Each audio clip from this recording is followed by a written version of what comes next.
Hello friends, welcome to Telugu talks. Shafeelia Ahmed.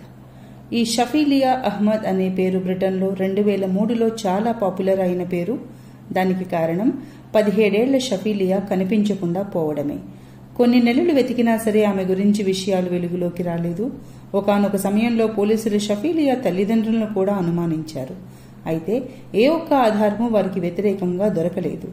10 నెలల వరకు పోలీసులకు ఎలాంటి క్లూ దొరకలేదు. కానీ ఒకరోజు ప్రకృతి ఈ కేసుకి సహాయపడింది.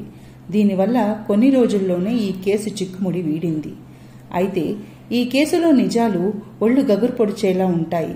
ఇంతకీ ఎవరి షఫీలియా అహ్మద్? పోలీసులు ఎలా ఈ కేసుని సాల్వ్ చేశారు? ఇంతకీ ఏం జరిగింది?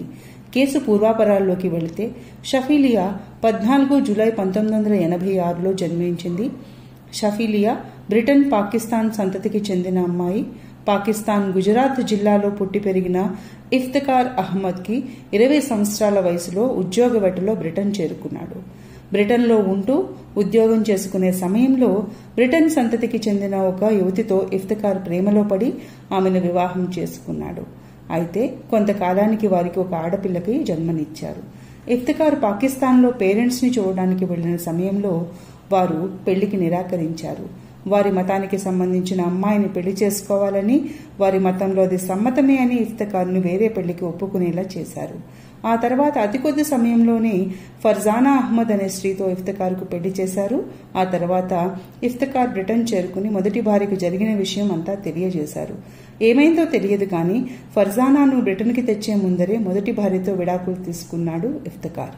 అక్కడికి వచ్చిన కొంత సమయంలోనే 14 జూలై 1986లో షఫీలియాకి జన్మనిచ్చారు. అయితే కాలక్రమేణా ఇఫ్తిఖార్ మరియు ఫర్జానాకు మరో 2 ఆడపిల్లలకు జన్మనిచ్చారు. అందరూ బ్రిటన్లోనే ఉండేవారు. కానీ సెలవులకు మాత్రం మొత్తం ఫ్యామిలీ పాకిస్తాన్ వచ్చేవారు. ఇప్పుడు చెప్పబోయే ఈ విషయం 2003లో జరిగింది. అంటే షఫీలియాకు అప్పటికి 17 సంవత్సరాలు. 18 ఫిబ్రవరి 2003లో పిల్లలు సెలవుల కారణంగా ఫ్యామిలీ మొత్తం కలిసి పాకిస్తాన్ వెళ్లారు. అదే క్రమంలో అక్కడ ఒక మ్యారేజ్ అటెండ్ అయ్యారు. ఆ అటెండ్ అయిన మ్యారేజ్ తర్వాత కొద్ది రోజుల్లోనే షఫీలియా ఒక గండం నుంచి గట్టెక్కింది. అది ఏమిటంటే పొరపాటున ఫినాయిల్ తాగడం వల్ల ఆమె హాస్పిటల్లో జాయిన్ చేయాల్సి వచ్చింది. దానివల్ల గొంతు భాగం పూర్తిగా కాలిపోయింది. అయితే పేరెంట్స్ చెప్పిన దాని ప్రకారం ఖాళీ అయిన మౌత్ వాష్ బాటిల్లో బాత్రూమ్ క్లీన్ చేసే ఫినాయిల్ వేశారని, చీకట్లో మౌత్ వాష్ అనుకుని ఫినాయిల్ తాగడం వల్ల ఇలా జరిగిందని. అయితే మౌత్ వాష్ అనుకుంటే పుకిలించి ఊసేయాలి గాని ఎందుకు మింగింది? అయితే కొంతమంది దగ్గర ద్వారా తెలిసిన విషయం ఏంటంటే షఫీలియాకు పాకిస్తాన్ సంతతికి చెందిన అబ్బాయితో వివాహం చేయాలని నిశ్చయించారని, అందులో భాగంగా ఆ పెళ్లిని తప్పించుకోవడానికి తను చనిపోవాలి అనుకున్నదని.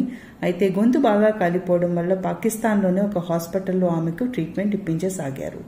అయితే మిగతా పిల్లల హాలిడేస్ అయిపోవడంతో ఇఫ్తిఖార్ 2 ఆడపిల్లలు మరియు భార్యను తీసుకుని బ్రిటన్ తిరిగి చేరుకున్నాడు. అయితే తన ట్రీట్మెంట్ పూర్తయిన తరువాత 27 మే 2003లో షఫీలియా బ్రిటన్ రావడానికి తండ్రి ఇఫ్తిఖార్ అన్ని అరేంజ్మెంట్స్ చేశాడు. బ్రిటన్ చేరుకున్న తర్వాత కూడా కొన్ని రోజులు ట్రీట్మెంట్ ఇచ్చారు. అయితే షఫీలియా గొంతు చాలా వరకు బాగుపడింది.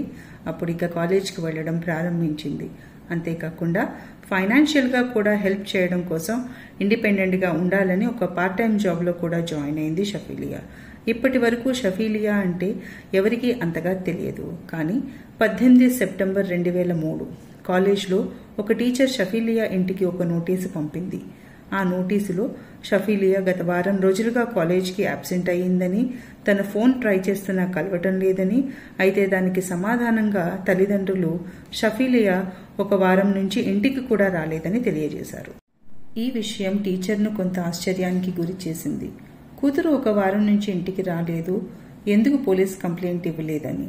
వెంటనే ఈ విషయాన్ని టీచర్ పోలీసులకు సమాచారం అందించింది. కంప్లైంట్ రాగానే పోలీసుల బృందం షఫీలియా ఇంటికి చేరుకున్నారు. అయితే వారి తల్లిదండ్రుల కథనం మేరకు వారు షఫీలియాను ఆఖరిసారి 11 సెప్టెంబర్ 2003లో చూశారు అని తెలియజేశారు. అయితే వారం నుంచి కూతురు ఇంటికి తిరిగి రాకపోతే కంప్లైంట్ ఎందుకు ఇవ్వలేదు అని అడిగితే దానికి వారు నింపాదిగా, ఇది మొదటిసారి కాదు, ఇంతకు ముందు కూడా చాలాసార్లు ఆమె ఇంటి నుండి బయటికి వెళ్లిందని, కొన్ని రోజుల తర్వాత తిరిగి వచ్చేది అని, ఈ రకంగా చాలాసార్లు చేసిందని, ఇప్పుడు కూడా ఎక్కడికో వెళ్లి ఉంటుందని, తిరిగి వచ్చేస్తుందని తెలియజేశారు.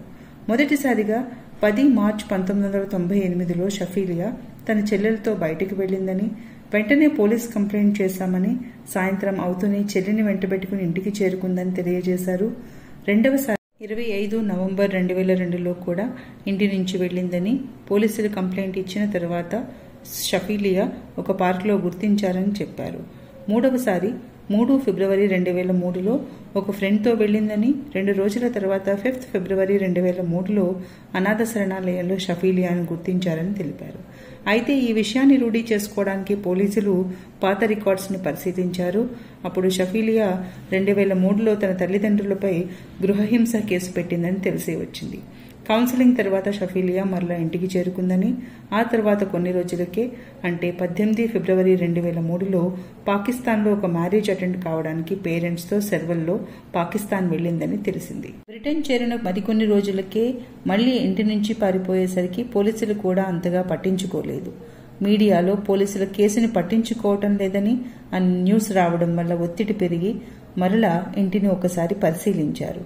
అయితే షఫీలియా బుక్స్లో వారు ఎన్నో కవితలను, పద్యాలను గమనించారు. వాటి తాత్పర్యం ఏమిటంటే ఆమెకు ఈ పేరెంట్స్ వారి పెంపకం నచ్చలేదని తెలియవచ్చింది. ఇదే విషయాన్ని పోలీసులు విచారించగా ఇఫ్తిఖార్కు షఫీలియా ఒక ముస్లిం స్త్రీగా నడుచుకుంటే ఇష్టమని, కానీ తనకు వెస్ట్రన్ కల్చర్ అంటే ఇష్టమని తెలిసింది. అయితే ఈ కవితలు మీడియా ద్వారా లీక్ అవ్వడంతో పోలీసులపై మరింత ఒత్తిడి పెరిగింది.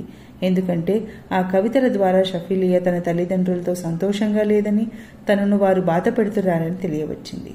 ఎంతగా గాలించినా కూడా ఎక్కడా షఫీలియా ఆచూకీ తెలియరాలేదు. అయితే ఒక సీసీటీవీలో షఫీలియా మాదిరిగా ఉన్న ఒక అమ్మాయి కనబడడంతో ఆ విజువల్స్ ని తల్లిదండ్రులకు చూపించారు. వారి తల్లిదండ్రులు ఆమెను షఫీలియాగా గుర్తించారు మరియు వాళ్ళు చాలా ఆనందించారు, ఎందుకంటే షఫీలియా బ్రతికే ఉందని. అయితే మరికొంతమందితో నిర్ధారించుకోవడానికి ఆ కాలేజ్లో టీచర్కి చూపించడం జరిగింది. వారు ఆ ఫుటేజ్ను పరిశీలించి ఆమె షఫీలియా కాదు అని చాలా కన్ఫర్మ్గా చెప్పారు. వారి ఫ్రెండ్స్ కూడా ఆ ఫుటేజ్లో అమ్మాయి ఏ యాంగిల్లో కూడా షఫీలియాలా లేదని తెలిపారు. అయితే ఇప్పుడు అసలు కథ మొదలైంది. ఎందుకు వాళ్ళ పేరెంట్స్ ఆమెను షఫీలియాగా గుర్తించారు అని. అయితే పోలీసుల విచారణలో భాగంగా ఇంట్లో తనిఖీలు చేస్తూ చాలా ప్రదేశాల్లో ఆడియో రికార్డింగ్స్ ని ఫిక్స్ చేశారు. అయితే ఈ రికార్డింగ్స్ లో ఒకరోజు షఫీలియా తండ్రి, నువ్వు 40 మందినైనా చంపేయి, కానీ ఏ ఆధారం వదలకు, ఆధారాలు లేకపోతే బ్రిటన్ చట్టం మనల్ని ఏమీ చేయలేదు అని, మరొకసారి కారులో DNA కలెక్ట్ చేస్తే మాత్రం ఏమవుతుంది, వాళ్ళు ఈ రికార్డింగ్ బేస్ మీద మనల్ని అరెస్ట్ చేయలేరు అని. అయితే ఈ రికార్డింగ్స్ ని బేస్ చేసుకుని వారికి శిక్ష విధించలేకపోయారు పోలీసులు. కొద్ది రోజుల్లోనే వారు బెయిల్పై బయటికి వచ్చారు. 2003 సంవత్సరం అయిపోయి 2004లో అడుగుపెట్టినా సరే షఫీలియా కేసులో ఎటువంటి పురోగతి సాధించలేకపోయారు. బ్రిటన్లో తుఫాన్ల కారణంగా అక్కడ కొన్ని నదులు పొంగి ఆ ప్రవాహానికి ఒక శవం అటవీ ప్రాంత మొదట్లోకి వచ్చి చేరింది. ఆ శవం ఒక స్త్రీది అని గుర్తించారు. శవం దొరికిన ప్రాంతానికి షఫీలియా నివాసానికి చాలా దూరం ఉన్నప్పటికీ ఎందుకో పోలీసులు ఈ శవం షఫీలియాది అయి ఉంటుందా అని అనుమానం వ్యక్తం చేశారు. అయితే DNA టెస్ట్ చేసేసరికి అది సరిపోలింది, కానీ ఎవరు చంపారో మాత్రం తెలియరాలేదు. కాలక్రమేణా షఫీలియా కేసును అందరూ మర్చిపోయారు. అయితే ఈ కేసు కూడా మరుగున పడిపోయింది.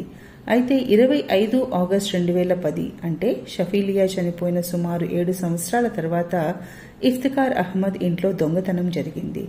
అప్పటికే షఫీలియా కేసు కారణంగా బాగా అందరికీ సుపరిచితులు కావడం వల్ల మళ్లీ వారు ఒకసారి వార్తల్లోకి వచ్చారు.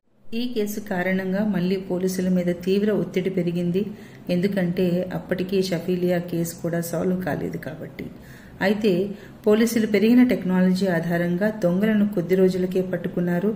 ఆ దొంగ మరెవరూ కాదు, షఫీలియా చిన్న చెల్లెలు అలీషా అహ్మద్. పోలీసులు అలీషాను తీవ్రంగా ప్రశ్నించడంతో వారి ఇంట్లో తన ఖర్చులకు సరిపడా డబ్బు ఇవ్వరని, విపరీతంగా కట్టడి చేస్తారని తెలిపింది. అందుకే తను ఆ విధంగా దొంగతనం చేయవలసి వచ్చిందని తెలియజేసింది. ఇదే అదునుగా పోలీసులు షఫీలియా గురించి మళ్లీ విచారించారు. అయితే పోలీసులు దొంగతనం కేసులో ఇంచుమించు 10 ఏళ్ల ఖైదు పడవచ్చని, ఇంకా జైలు జీవితం గురించి బాగా భయపెట్టారు. అలా భయపెడుతూనే షఫీలియా కేసులో హెల్ప్ చేస్తే ఈ కేసులో అతి తక్కువ శిక్షతో బయటపడేలా చేస్తామని నమ్మబలికారు. అయితే బాగా భయపడిన అలీషా ఒక నిజాన్ని పోలీసులకి చెప్పింది. అది ఏమిటంటే షఫీలియాను తండ్రి చంపాడని.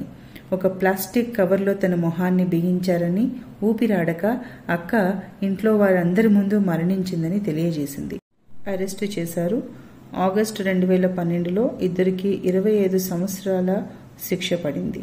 అయితే షఫీలియా పుట్టినరోజున అంటే 14 జూలై ప్రతి సంవత్సరం national day of memory of victims of honour కిల్లింగ్గా స్మరించుకుంటున్నారు.